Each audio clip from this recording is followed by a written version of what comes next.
I believe for me that Cyprus is a test. What happened in Cyprus can happen in South Africa at any time, and it will happen suddenly and unexpectedly. Remember Rika?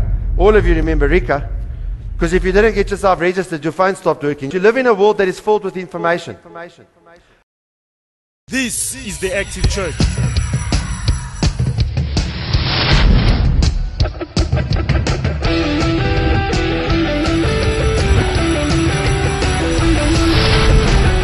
To God be the glory.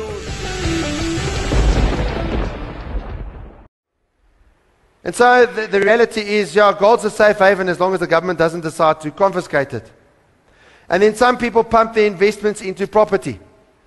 And so in the Western world, we believe, no, buy property, because we've had this belief, this fundamental belief in terms of what is called inalienable land rights, inalienable property rights. In other words, if someone owns property, the legal system cannot alienate that person from the property. You cannot strip people of their property. Now, one of the things that Zimbabwe taught us is that land rights are only worth the amount of respect given them by the government. So you could have bought a piece of land. That land is only yours as far as the government respects the fact that it's yours. If they come onto your property with guns and all sorts of things and they point it in your face and they say, we're taking this land, you're not going to have much of a choice. So alternatively, the other thing that they could do, they can come and take it by guns, or they can make the rates and taxes so expensive that you can't afford to own the property, so you give it over to the council or the government or whatever, and then you live in it on a sort of a leasehold system. So there would go your ownership as well. Now I believe, and this is my personal opinion, and by the way, when I've looked into it, there's other people who believe this as well. I believe for me that Cyprus is a test. You see, they've done other bailout schemes before, both in the European Union and the United States. They've done other schemes before, but never before have they taken depositors' money. And they've done it in a small little country so that really the impact's not going to be that great worldwide. Now I want you to just imagine a scenario with me. Imagine you wake up on Tuesday morning and you get up and you're going to work, and so you stop at the petrol station and you put some fuel in. And everything's going well, and you're talking there to the petrol pump attendant, and this, that, the next thing. It's a nice summer's day or going into a nice winter's day, whatever. And the next thing, you give them the card, and they go and they swipe your card, and the card declines. And so, you know, most garages, they've got an ATM there at the garage. So you go, okay, let me just go and draw some money quick. So you go to the ATM to draw some money, and you see that it's offline. Your account at Standard Bank, it's offline. So you leave your cell phone with them, and you go and you find another bank, and then you go to the net bank and you find the net bank is offline. And so you're getting a bit confused, and you've checked a couple of Standard Banks, a couple of net banks, and now you got to find an ABSA, and the ABSA's offline. And then you think, you know what, never fear when FNB is near, so I'm going to go to FNB and draw some money there. And then, seriously, you get there and FNB is offline. You understand what I'm saying? And now there's no cash. Well, first of all, you say bye-bye phone. But the other thing is, it's not only you that's having the experience. Because you go to the bank, you go to your Standard Bank branch, because I'm assuming you're a Standard Bank customer, at 9 o'clock, and all they've got up there is a sign that this branch is closed until further notice. Now you're wondering what in the world's going on. And you can't go too far because you don't have much petrol in your car. So you sit in your car and you put on the car radio, because at least the battery still works. And you hear the news, and the news says that all banks are closed until further notice. The South African banks gave a whole lot of money to Zimbabwe to bail them out of a banking crisis that they had, and now our South African banks have gone bankrupt. And so the South African banks have now run out of funds in order to pay, they haven't got enough funds to pay depositors, so they've shut down. And so the South African banks are currently negotiating with the African Union, the United Nations, and the IMF to negotiate a 50 trillion rand bailout deal, for them to get some money so that they can pay their depositors and all that kind of stuff. Imagine the situation. And then an announcement comes later that afternoon, by the way, you can draw a maximum of 120 rand out of your account per day. At an ATM, only the branches will stay closed. That's exactly what happened in Cyprus. By the way, their Zimbabwe was Greece. That's exactly what happened. 2 days later, all accounts are frozen. So now not only are the banks closed, but all the accounts have been frozen. You know, like what they do with FICA? You go, you try to draw money from your account, now your account's been FICA. Do you understand what I'm saying? You haven't given your documentation. You haven't done this, you haven't done that, you haven't done the next thing, so your account is frozen. So now all accounts are frozen. And then the next thing, the United Nations announces that they will be able to fund the accounts where the account holders sign a pledge of allegiance to the UN. So like Fika, you go there, you sign this little thing in the bank there, you come a couple of proofs and all this kind of stuff, and they unfreeze your account. Just imagine that scenario. And in the video, the signing of the pledge, you then get some healthcare vaccinations, and you also get like a financial vaccine, and the financial vaccine unfreezes your account, and under desperation, many will go and they take this scenario. Now, I want you to realize that people for centuries have said, you know what, you Christians, you don't know what you're talking about. That is the biggest load of garbage under the sun. But we have an advantage because we live in a day and an age where in small little pockets, we've actually seen it can happen.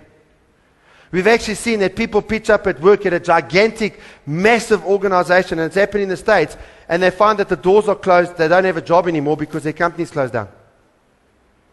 We live in a world where wealth has been stripped from people overnight, and everyone then cries, we want more regulation to prevent the greedy capitalists from doing this to us. We want more regulation, and everyone cries for the government to come and strip away more of our freedom. That's what they're crying for. Because the more regulation you have, the less freedom you have, because the more they can tell you what to do. Regulation means they regulate what you can and can't do.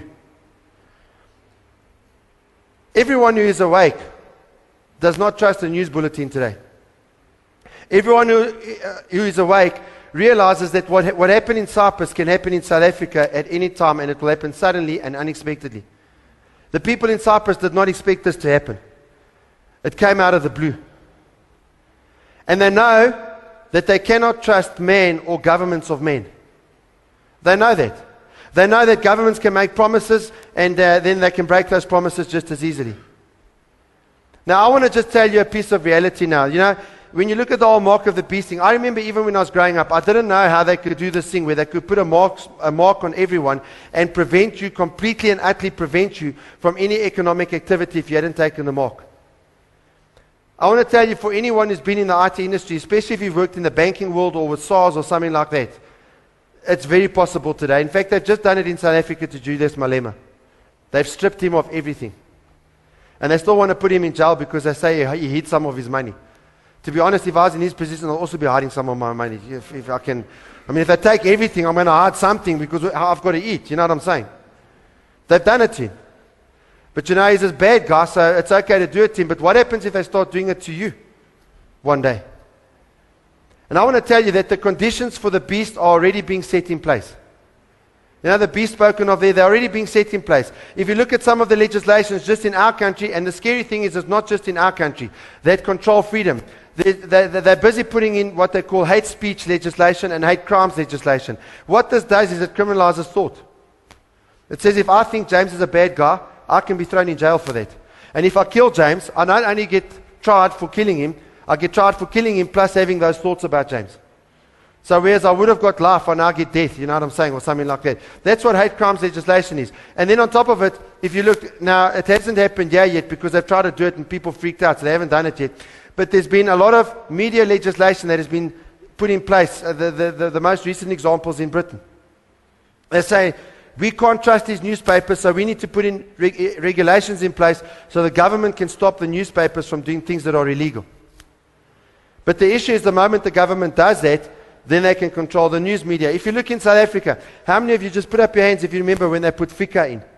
Which said now you have to go and you have to prove where you live and all that sort of stuff with your bank account. You have to go and do your FICA documentation. And the big reason why they said that this needed to be done was to prevent money laundering. You know, in other words, where criminals get money, and then they launder the money. In other words, they like put it through a laundry, they clean it by passing it through a bank.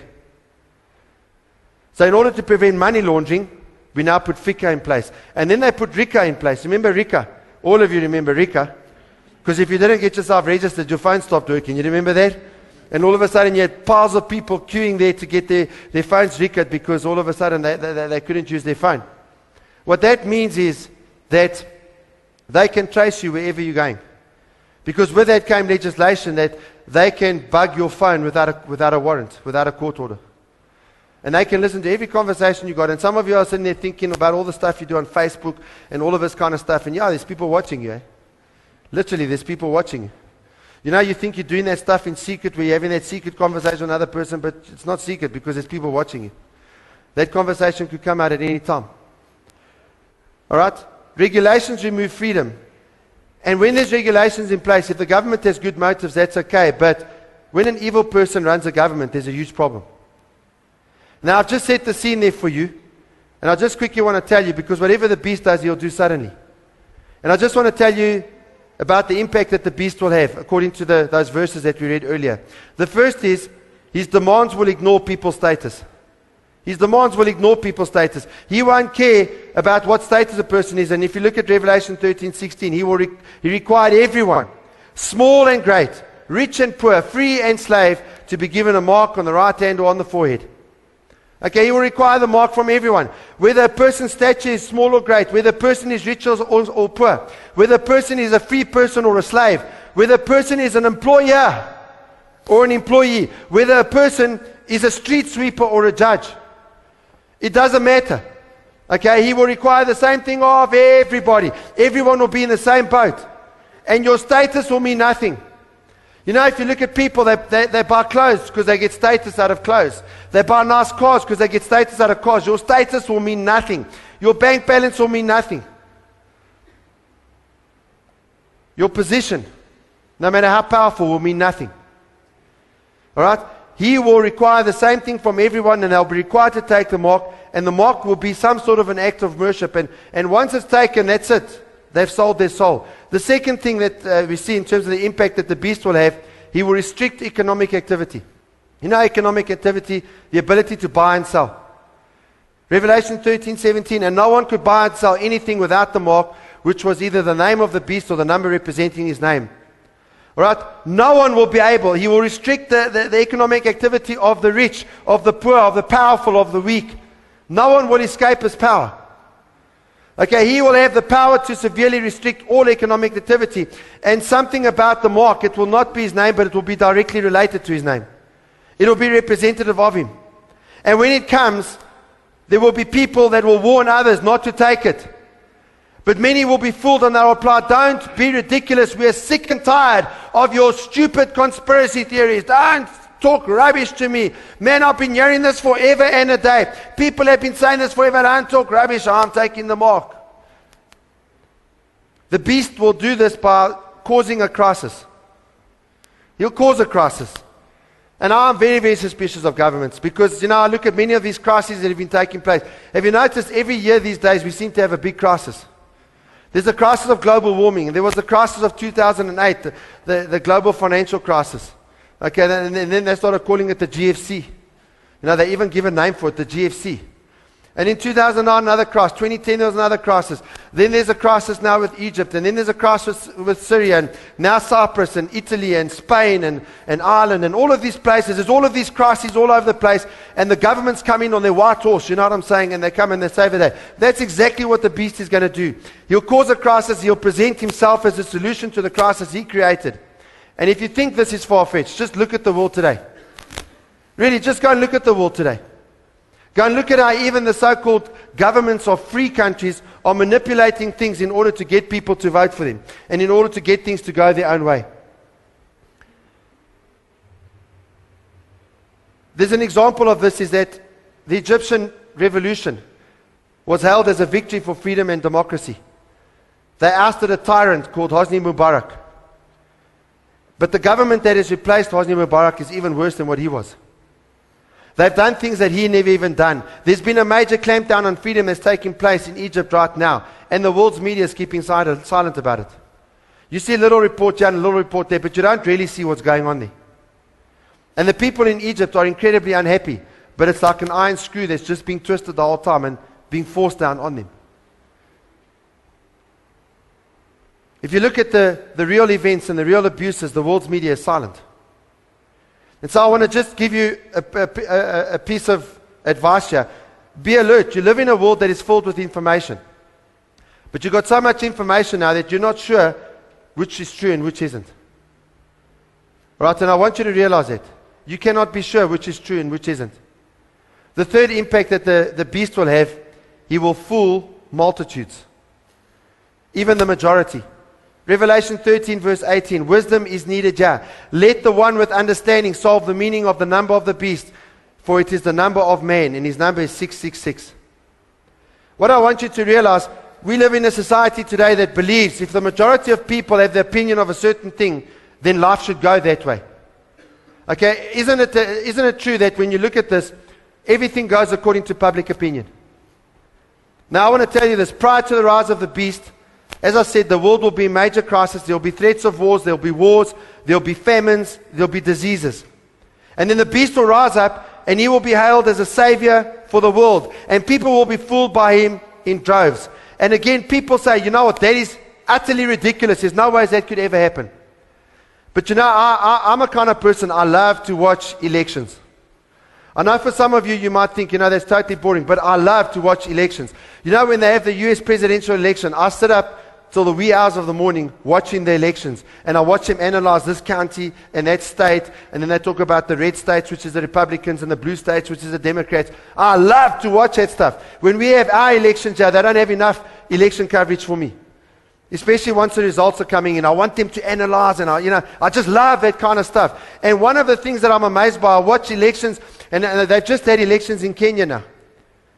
And I watch as the elections take place, and what I see happening is that elections today are things where the masses are fooled into re-electing politicians that rip them off. That's what I see happening all over the world. And the media is used to fool people. I mean, in some of the countries, the governments come and the ruling party has huge, huge coffers of money to be able to go and to fund the election campaign, and it's taxpayers' money.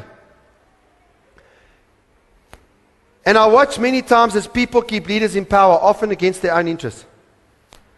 You know, you hear so many countries around the world where people are frustrated with their governments because their governments stand up and say nice speeches, but once they're in power, that's it, it's over.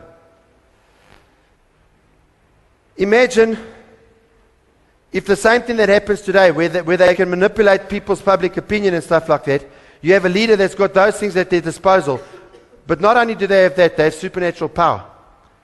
A man rises up who literally has the power to perform miracles. Imagine then how people are going to be fooled.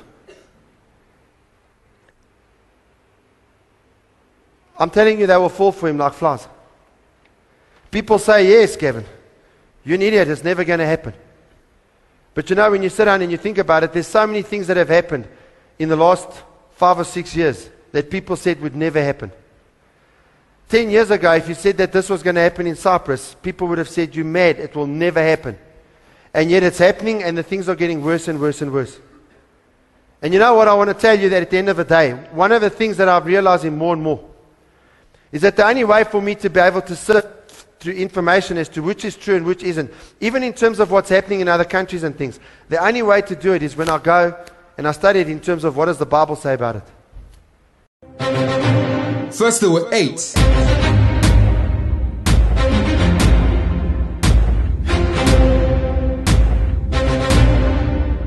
Then there were 4. And now there are 2.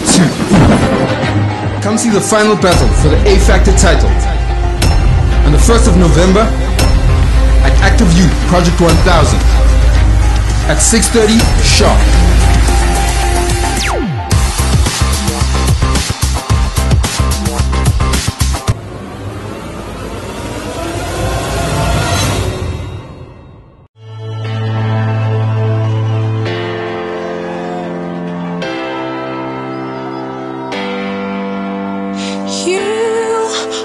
Glorious, splendorous.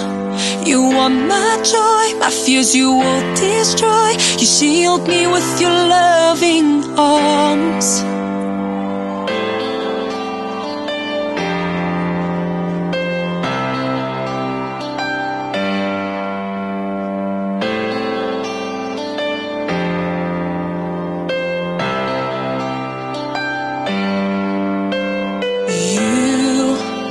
The lifter of my head.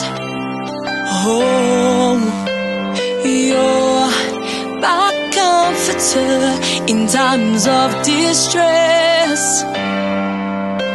You are glorious, splendorous.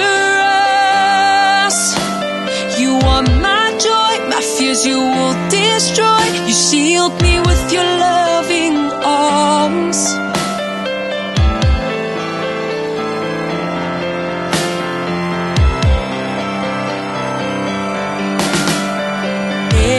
Everything else may let me down, oh, but you will never. Jesus, you are glorious, splendorous. You are my joy, my fears you will destroy. You shield me with your loving arms.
I opened up the book of my life and handed you the page.